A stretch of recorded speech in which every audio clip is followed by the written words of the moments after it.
Պատահականություն թե Աստծո կողմից հրաշք։ Ինչպես ստացվեց, որ Վինսենտ Վեգան դարձավ կինեմատոգրաֆի ամենահիմար կիլլերը։ Ինչ էր ցանկանում հասկացնել մեզ Ջուլսի կերպարը, որն էր ֆիլմի ժամանակագրորեն խառնած սյուժեի պատճառը, եւ վերջապես որն էր Քվենտին Տարանտինոյի քրեական ընթերցվածքում ամենակարևոր ենթատեքստը։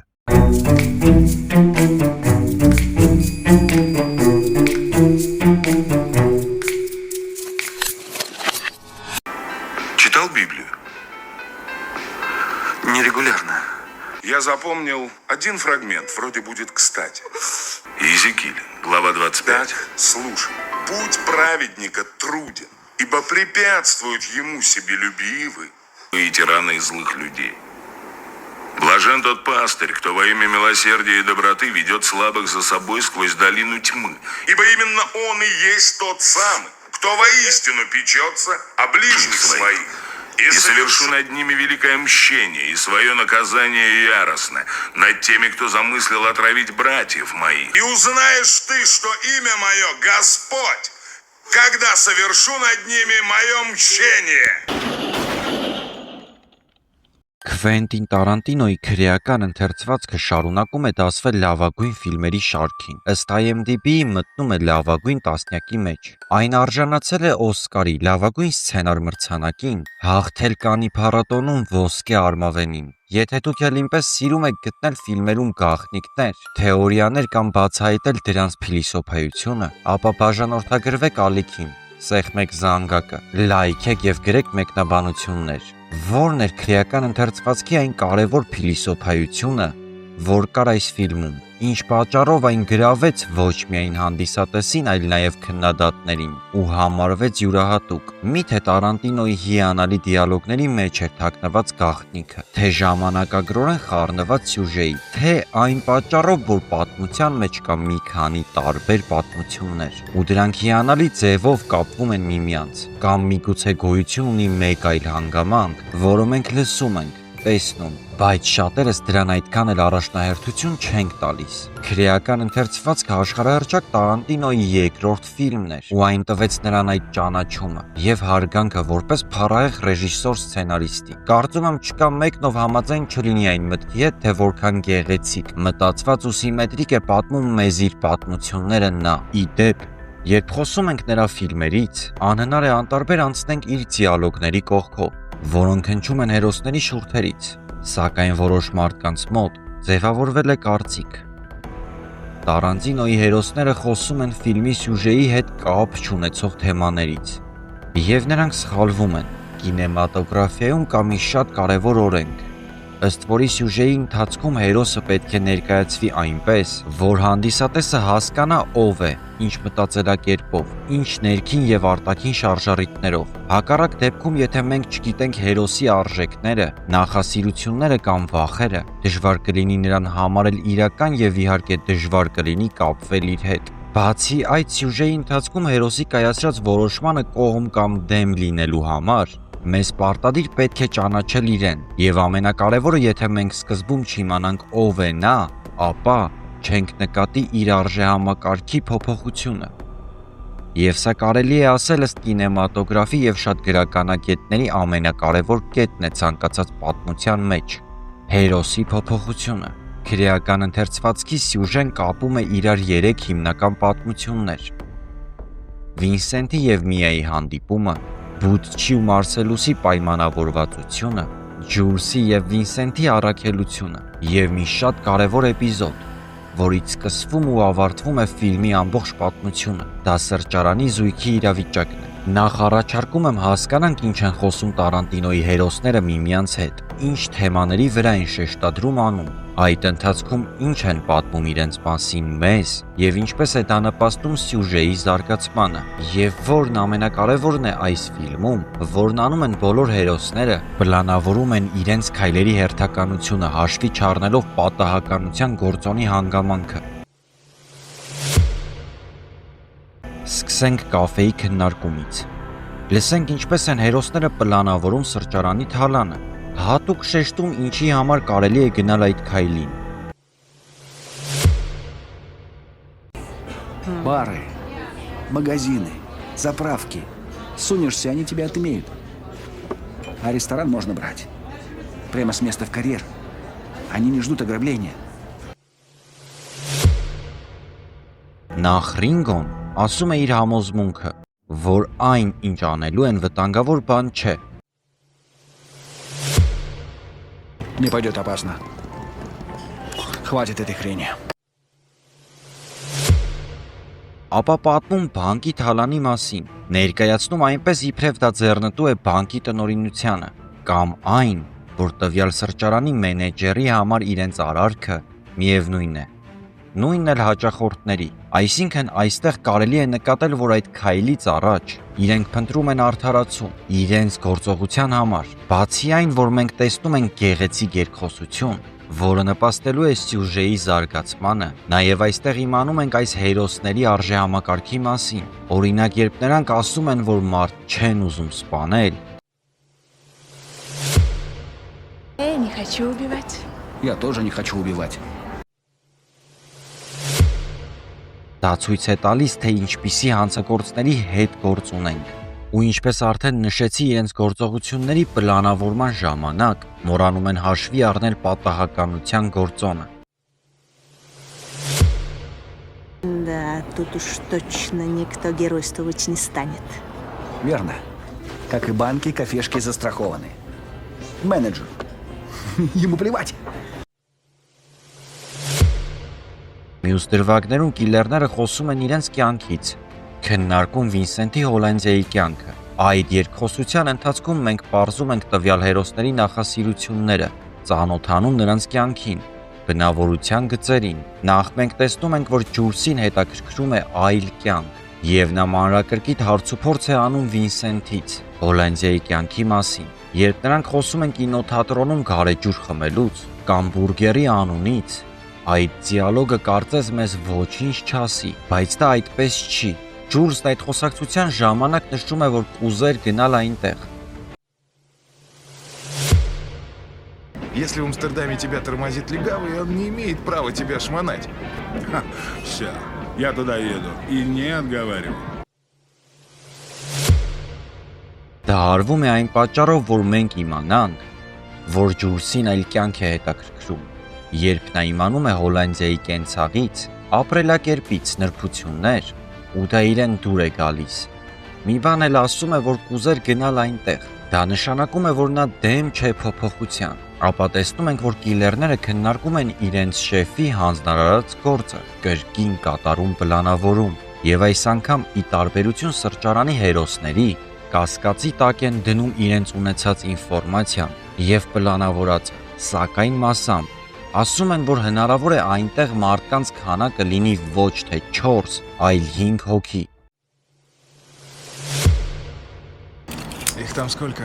3-4. Вместе с нашим? Не уверен. Так слушай, может там человек 5? Может быть. Да, дробовик тут нужен. Որքան էլ ի տարբերություն սրճարանի հերոսների, որոնք ընդհանրապես չեն դիտարկում ոչ մի այլ հանգամանք, կիլերները գոնե մեկը դիտարկում են, սակայն միևնույն է նրանք էլ չեն քննարկում այլ հնարավոր տարբերակներ։ Օրինակ այն, որ հնարավոր է այնտեղ իրենց սպասվի ծուղակ, կամ պատահաբար ինչ-որ մեկը վիրավորվի, իսկ լիֆտում քննարկում են իրենց շեֆի, Մարսելուսի եւ իր կնոջ Միայի մասին, ու սա հենց այն է, ինչ ասում էի, թվում է թե նրանք անիմաստ են դա քննարկում, սակայն սա կարևոր է, քանի որ հետո Վինսենտը պետք է հանդիպի Միայի հետ, ու ինչպես նա է կարծելու այդ ժամանակ, դա փորձություն է իր հավատարմության մասին, իսկ ինչի է նա այդպես կարծելու, դա մենք իմանալու ենք իրենց լիֆտի քննարկումից, ու ինչի է նա ձգտելու մնալ հավատարիմ ու չտրվել պահի գայթակղությանը, դա եւս իմանալու ենք այդ երկխոսության հետևանքով։ Что, массаж? Угу. И только? Угу. И что Марсело сделал? Да послал к нему пару горил. Те зашли в него квартиру и скинули его с балкона. Нигер летел 4 этажа. Ապա կատարելով իրենց սև գործը, մենք շարունակության մեջ տեսնում ենք, որ կիլերներին սպասում էր եւս մեկը, ով թաքնված էր եւ իր կրակած փամփուշտները չեն կպնում իրենց։ Ու այստեղ հերոսների շուրթերով քննարկվում է ֆիլմի ամենակարևոր հարցը, բայց մինչ այդ եկեք դիտենք հաջորդ պատահականությունները։ Մենք տեսնում ենք Մարսելուսի ու Բուչի խոսակցությունը, բոքսի վերաբերյալ նրանց պայմանավորվածությունը։ Короче, в 5-м раунде ляжешь.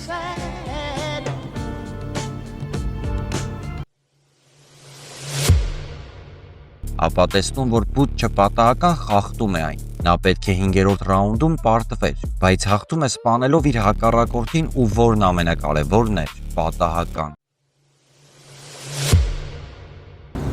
Ты убил другого боксера. Убил? Պատահականություն էր նաև այն, որ միան հակել էր Վինսենթի վերարկուն ու պատահականություն էր, որ Վինսենթը գնում է զուգարան ու այդ պահին աղջիկը հանում է թմրանյութ նրա վերարկուի գրպանից ու գերդոզավորման արդյունքում քիչ էր մնում մահանար։ Երբ Վինսենթը զուգարանում այս անգամ միայնակ կրկին կատարում էր պլանավորում այդ երեկոյի ավարտի մասին, նա չէր էլ պատկերացնի դեպքի նման շարունակություն։ Նա մտածում էր հանդիպումը չվերածել ռոմանտիկ հարաբերության, պահել շեֆի հանդեպ հավատարմությունը, սակայն պատահականության արդյունքում այդ հանդիպման ավարտը դուրս է գալիս իր պատկերացումների սահմանից, դառնում է իրական փորձություն, կյանքի ու մահվան միջև, որի մասին Վինսենթը գաղափար անգամ չէր կարող ունենալ պլանավորման պահին։ Уясни. Это моральная самопроверка. Сможешь ли ты сохранить верность хозяину? Պատահականություն էր նաև Բուչի ընկերուհու արարքը։ Նա պատահական մոռացել էր Բուչի համար այդքան կարևոր ժամացույցը, քանի որ Բուչը պատահական չէր ասել ժամացույցի կարևորության մասին։ Նույն պատահականությամբ, երբ Բուչը գնում է իր տուն, Վինսենթը զուգարանում է լինում, ու նույն պատահականությամբ նա մոռացած է լինում իր ատրճանակը, որով էլ սպանում է Բուչն իրեն։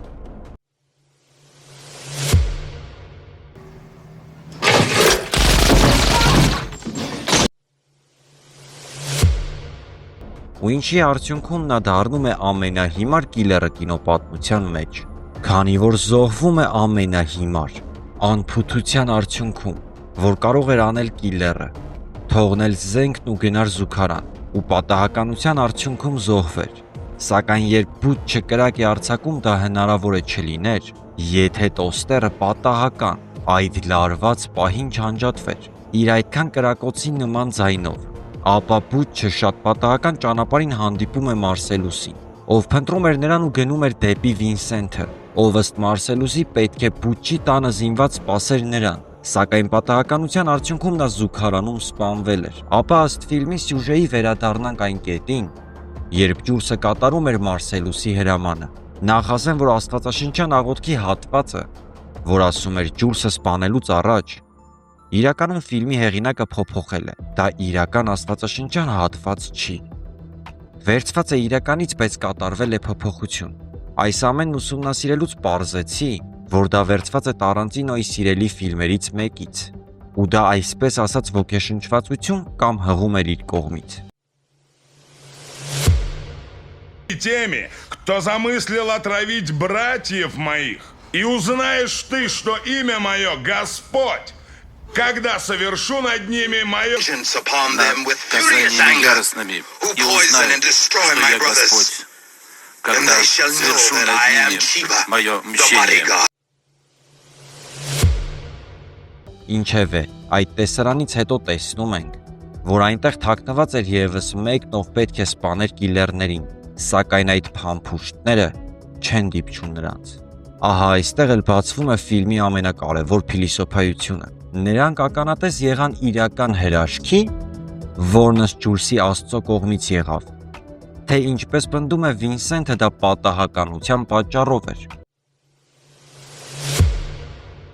Это знак свыше. Знаешь, что за знак свыше?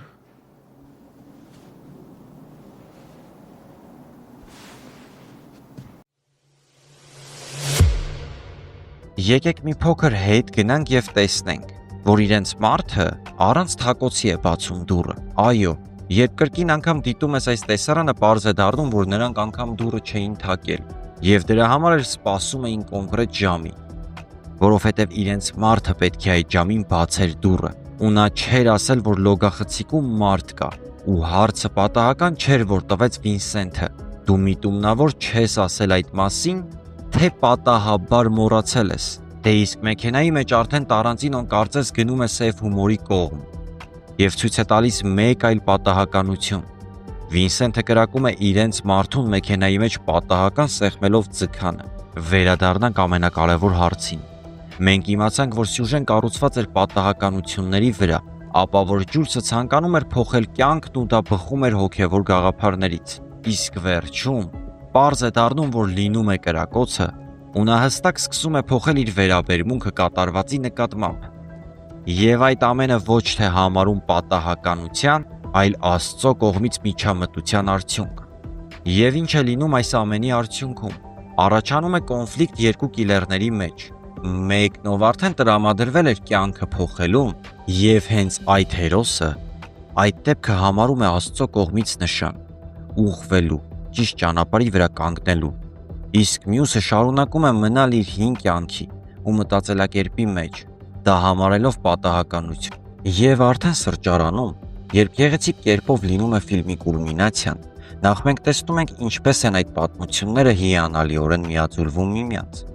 Հասկանում սյուժեի այդպիսի կառուցվածքի իմաստը։ Այստեղ հստակ երևում է, որ այն գործը նրանց երկուսի համատեղ վերջին գործն է։ Այդ կրակոցի արդյունքում նրանցից մեկը որոշեց փոխվել, համարեց այդ Աստծո կողմից հրաշք, իսկ մյուսը շարունակեց մտածել, որ դա պարզապես պատահականություն է, ու եթե չլիներ այդ կրակոցը, Ջուլսը չէր կայացնի հեռանալու որոշում, չէր առաջանա կոնֆլիկտ։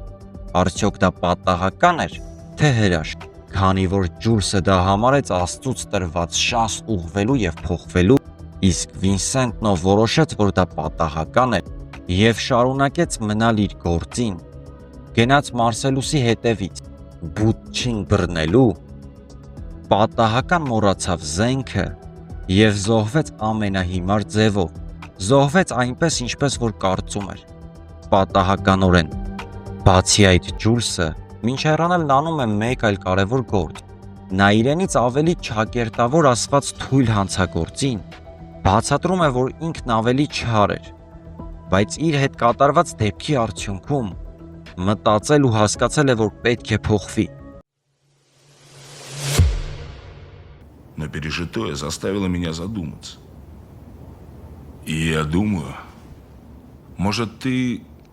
грешник, чувак? Ու նույնն առաջարկում է այդ փոքր հանցագործին, տալիս արդեն իր փորձառությամբ դաս եւ առաջարկում ընտրել ավելի ճիշտ ճանապարհ։ Նախ մենք տեսնում ենք գլխավոր հերոսի փոփոխությունը, հանցավորից դեպի հոգևոր, դա էլ բավական չի, տեսնում ենք ինչպես է ինքն իր վրա աշխատում։ Ջուլսը որոշում է ոչինչ չանել այդ հանցագործին։ Եվ ինչպես ասում է, եթե չլիներ դրանից առաջ կատարվածը, այդ հանցագործը ողջ չէր լինի։ Նա այդ որոշումը չէր կայացնի։ Правда такая. Ты слабак, а я тут тирания зла. Но я пытаюсь